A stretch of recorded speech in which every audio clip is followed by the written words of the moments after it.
হরে কৃষ্ণ, রাধে রাধে বন্ধুরা।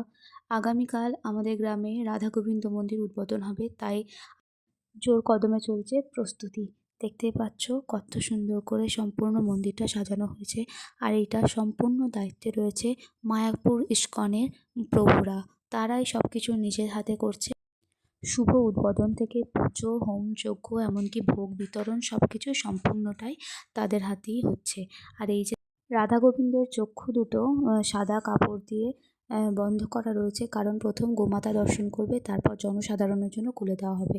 আর সেটাই হয়েছে। এই যে এবার আমরা দর্শন করলাম রাধা, তারপর ভোগ বিতরণের মাধ্যমে আমাদের পুজো সম্পন্ন হলো।